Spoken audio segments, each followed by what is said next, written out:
Hey, I'm Tan Vinh, and this is Seattle Eats, a food podcast from the Seattle Times and KUOW. Another round of closures is hitting the Seattle food scene. Today's closures say a lot about classic spots struggling to keep up with costs and the changing demands of customers. But when one door closes, another restaurant opens. And innovation is going a long way for some sweet treats and shareable plates around the Sound. I'll tell you about one significant closing and 3 new spots that have the restaurant industry buzzing. Ready? Let's roll!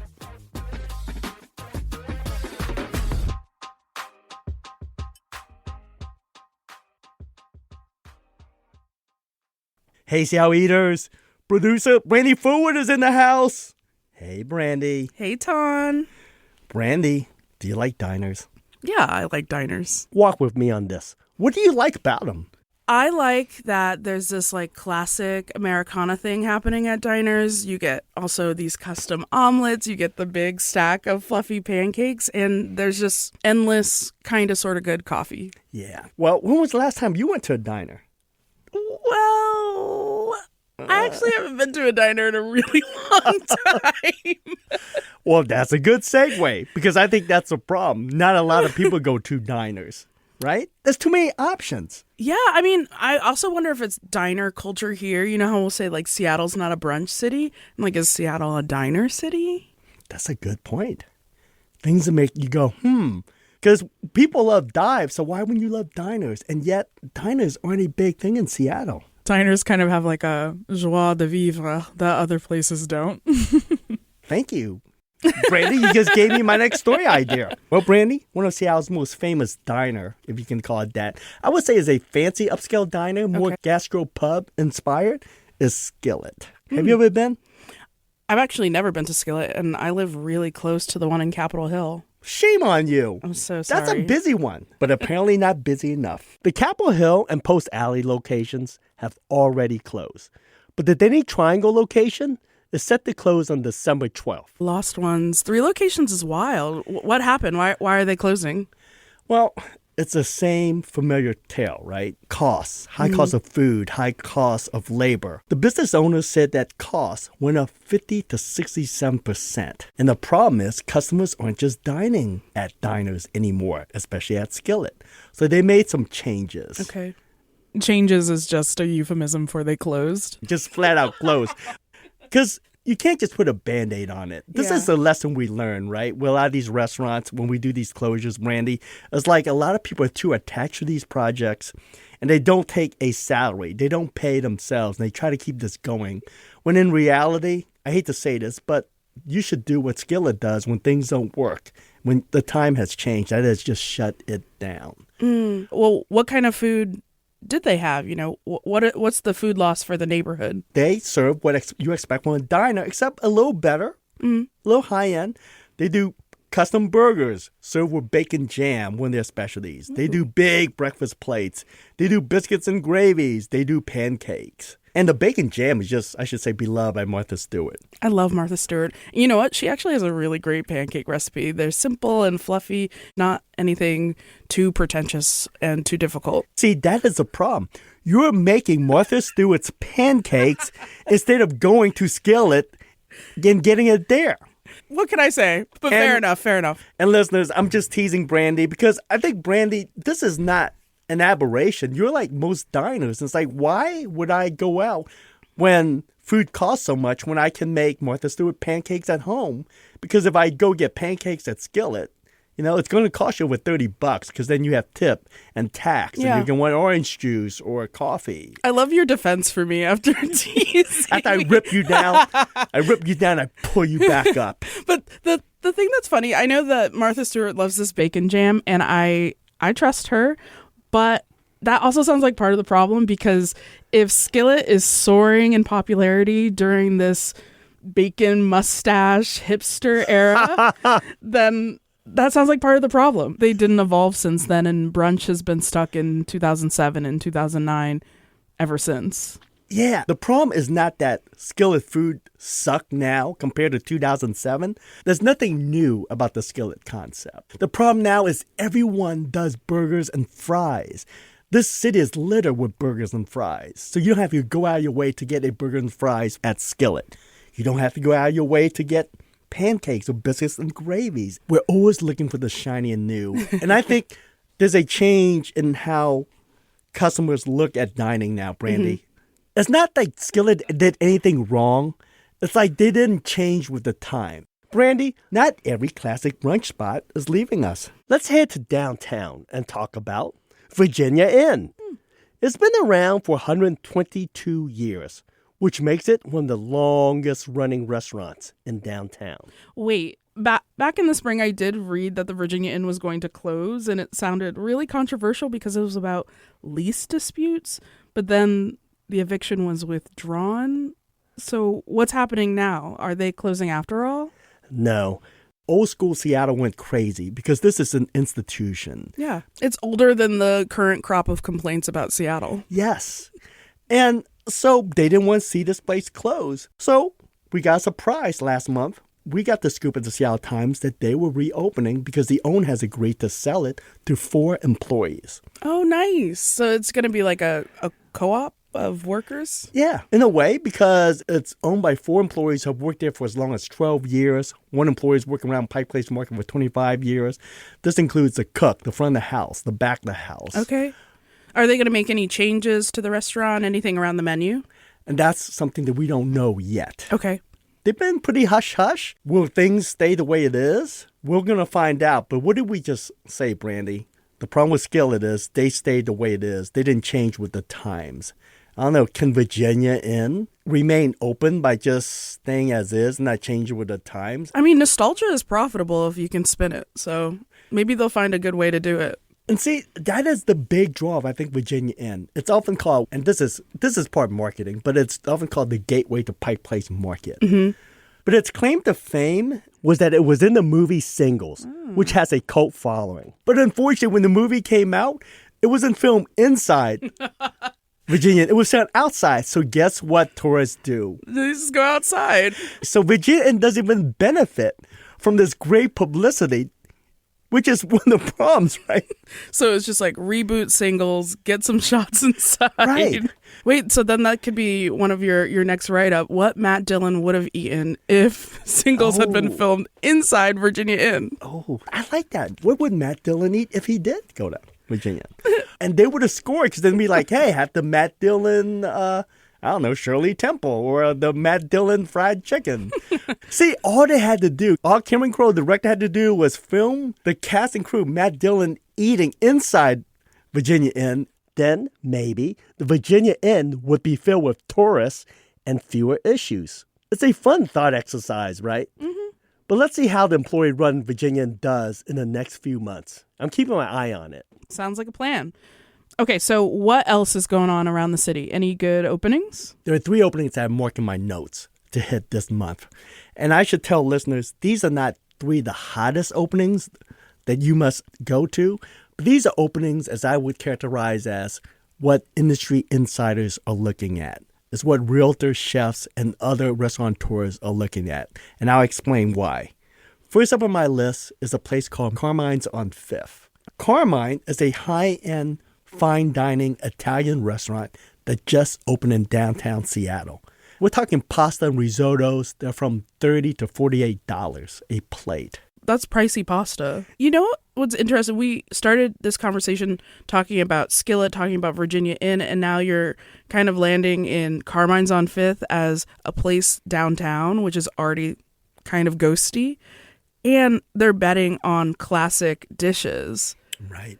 If the formula isn't working in other neighborhoods, why would it work downtown? Exactly. As if it wasn't hard enough to make it as a fine dining restaurant, they're doing it in one of the toughest places, downtown, which is not a ghost town, but it ain't exactly happening. And if we know anything about downtown, Brandy, it is struggling now. If we know anything about the restaurant scene, Brandy, people aren't spending a lot of money on food.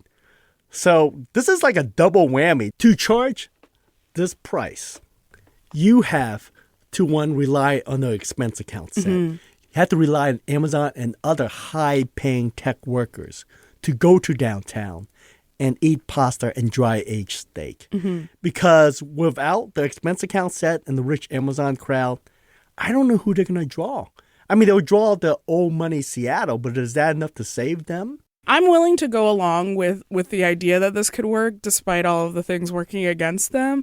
I wonder about them capitalizing on people really loving classic dishes right now, maybe because they're economically safe. You know what you're going to get if you splurge on pasta. But I feel like they're going to need to draw in more people over and over and over rather than it just being special occasion. This needs to be a business spot. This needs to be a hub for tourists. And this needs to draw in like tech, Instagrammers. Exactly. So I don't know how they're going to make it. I don't know how the economic math of this is going to work out. Maybe they have something figured out that I don't. I definitely don't have any VC behind me. That's what a lot of realtors, investors in downtown the city are wondering. It's like, what do they know that the rest of the city doesn't know? They missed the summer rush. So they need to survive this tough winter months ahead. And if they can survive that, well, I assume they have to because they sign a lease. You can't just close a restaurant. You just open it. We have more questions than answer. Yeah. But stay tuned. This is the restaurant that everyone in the industry is talking about right now. Ooh, well, believing in yourself goes a long way. So shout out to Carmine's. Well, Brandy, not too far from there, I want to mention a second place, Brandy. And it's a place called Meat Moot in South Lake Union near the Amazon complex. The name says it all. It's like a carnivore's delight, a carnivore's lair. Just imagining being dragged into this restaurant, Dan. Me, caveman. This place, Brandy, is a Turkish smokehouse. It's not well known here, but Meat Moot is a Turkish smokehouse based in Istanbul, and they are a big deal in the Middle East. This is their first opening in the West Coast. All they do is charcoal smoked beef and lamb. And I would say the beef is, The lamb meat is outstanding. Okay. They do like 4 to 5 different cuts a day. You choose your cut. And then you get 7 different sauces and around 5 different sides like salads and rice. Refills are free with your 1 pound of meat. So $50 before tax and tip can feed around 2 people, I would say. So it's a good deal. The 2 favorites I've had so far is the lamb neck, the lamb shoulder. And actually, the lamb shank isn't bad if you can get a hold of it. That's often sold out pretty early. Yeah, that sounds awesome. If you've been to South Lake Union, you know that every restaurant that opens in South Lake Union is very provincial in the sense that they draw only the Amazon or the tech worker bees within a 5-block radius. Meat Moot is one of the few restaurants in South Lake Union that draws across the city. Like, people actually come to South Lake Union to dine at this place. And I can't recall any other place that does that. And I think it's a novelty. It is just spectacular. Brandy, we got to hit this place. But that's not the only reason why I want to talk about this place. If you can't read between the line, this is a halal restaurant. And it's usually, their main clientele is the Muslim community. Okay. That's why there's such a big deal in the Middle East. But here's the problem. What do we know about restaurants in Seattle? You need alcohol sales. That's like easy money. You need alcohol sales to survive in Seattle. Guess what Meat Moot doesn't do? Alcohol sales? Yes, there's no alcohol sales, which is stunning. So I think a lot of people, including me and a lot of industry insiders, can you really make it in Seattle in this economy without wine and booze sales? This is unheard of. I am intrigued about this from just the food economy standpoint and also from a cultural standpoint to try to make in Seattle as a dinner place without alcohol sales. Can I tell you, I ate there. It was dinner for 4. We had a pound of lamb neck, a pound of beef ribs, a pound of beef briskets, and unlimited sides. And the total came out to be $170. Ooh. It should have been more like $250 to $280, but there's no alcohol sales, so we just drank club soda. My dining companion, we sat there and, like we're eating meat and we're thinking there should be lager. There should be like Malbec, like a big red to go down. Yeah, and Tom's like, oh, I love this lamb. I wish I had a Beaujolais to go with. You laugh, but embarrassingly, that's what I was thinking. No, it sounds like a really good pairing. So maybe you just get takeout at Meat Moot next time. Yes. Yeah, they're meeting people where they're at. You keep saying the cost is going up and people don't want to go out and spend money. And now you can just go to Meat Moot and not overindulge. Exactly. And I think that's why, one, people are going to South Lake Union. And this is sort of like destination dining. I don't think that's too much of an exaggeration because they know they can get a good deal or at least a big, hearty meal at this place. But does it make sense for Meat Moot? We're going to find out. So Meat Moot, South Lake Union, I would avoid Fridays and Saturdays. Okay. That's when they're packed. I would go during the weekdays. Okay. For sure. Meat Moot Monday. Meat Moot Monday. That's what I did. I went to Meat Moot Monday for sure. Oh, that's perfect. Well, Brandy, we've been talking a lot about the food scene in downtown. Let's take a ferry over to Bainbridge Island. Does that sound like good to you? Yeah, it does. I actually go to Bainbridge quite a lot, or at least often enough. Just a walk on, go to a few spots. It's honestly just a really fun day trip. Well, Brandy, as luck would have it, there is a newish spot, kind of, sort of. It's a place called Kingfisher. It's located in downtown Bainbridge Island. Kingfisher, in its previous life, was Seabird, a high-end restaurant, farm to table, that never found an audience. And the chef, Brendan McGill, he reimagined this as sort of like a multi-use purpose room, sort of like a European model, I would say. And how this works is when you come there in the morning, you have coffee, egg sandwiches, and also there's a shop in there where you can buy fresh flowers, organic produce, and baked breads. And come 4 p.m., it transitions to a wine bar. And you can have even ciders and sake and sherry. And then you have a lot of Mediterranean dishes and New American. You have like miso braised short ribs and octopus and ceviche. And upstairs is a third concept, and that is fine dining, which is what he really wants to do. I didn't even know they had an upstairs. Neither did I. And upstairs is like a 5-course menu for $150 per person. Okay. And if you want wine pairings with that, that's an additional $75. And it's about just 20 seats. So basically what we have here is like multiple concepts under one roof. He's not giving up on fine dining. It's more of like a compromise. He is still optimistic that fine dining can exist, but it has to exist in a different form. And he hinted what that form is, and voila, now we have it. I like this concept, but just to point out here, this sounds like there's a mini farmer's market, a wine bar, and a return to Hitchcock, the restaurant that he had even before Seabird, but maybe with a little bit more control and a fixed price point. You know, you mentioned that like a lot of chefs really enjoy tasting menus because it gives them more control over their finances. But what's got you hype about this? I want to mention this place because Kingfisher is taking the approach of how can you survive in this new economy by basically just maximizing his real estate from morning to night with multiple concepts. This is all McGill's greatest hits. All the pop-ups, items he's had, you can get it all under one roof now. Would it work? I think a lot of people are very curious about this. I'm curious about this. I know real estate agents are, and certainly restaurateurs. Because we're looking for anything that works in this economy. Yeah, he's even stitching together things that worked pre-pandemic and a lot of things that we learned in like 2021, 2022, those kind of shoppy shops with tinned fish and bread and flowers. He's really picking up different pieces of that time and seeing what works while splashing in this tasting menu option. Yeah. That'll probably like at least keep them above board for a little bit if people are really interested in that kind of menu. Yes. There's only 20 seats in this upstairs dining area, which he calls the cabin. And in his 5-course menu, we're talking smoked dry-aged duck, we're talking foie gras, orange glazed pork collar. It's $150 without wine. And you're not going to sit there on 5-course and just drink water. I know, you could just go to Meat Moot. Boom, boom. But again, right? Unlike the previous model, he's not relying just on this to survive. He's relying on retail outlet and sort of like more casual bites. I'm curious, someone who goes to Bainbridge a lot, how would you utilize this? Yeah, I mean, first of all, I would go to the restaurant. I think Chef McGill's food is really good. I've been to almost every iteration of the restaurant, save for a few examples in 2020 because I was at home. But I like it as a holdover place, somewhere where you can get local goods and his condiments and pickles and stuff like that, just things that make really good gifts. It feels not as intimidating as needing to book a reservation at a restaurant.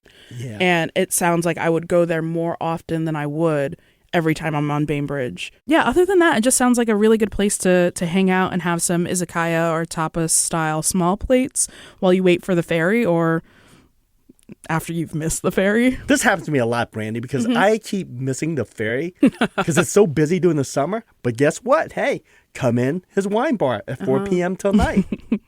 Yeah, I mean, it sounds like a smart thing for him. He's like thinking about how people actually hang out on the island, you know? Right. And you don't want to just have it be a destination for dinner because what if people aren't there for dinner? Thank you for the setup, Brandy.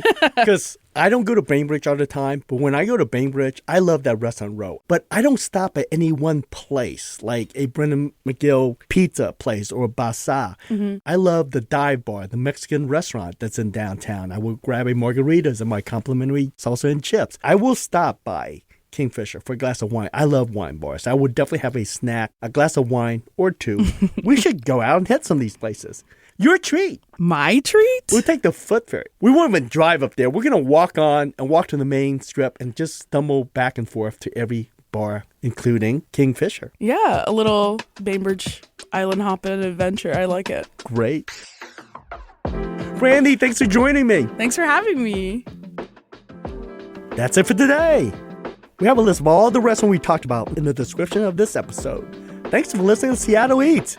The show is a production of the Seattle Times and KUOW, part of the NPR network. You can support Seattle Eats by investing in the local newsrooms and the specialized beats that make this sort of storytelling possible. Please consider joining and subscribing at KUOW.org/eats and SeattleTimes.com. Seattle Eats is produced by Brandy Fullwood and edited by Jim Gates and Trevor Lensmeyer. I'm Tan Vinh. See you next week.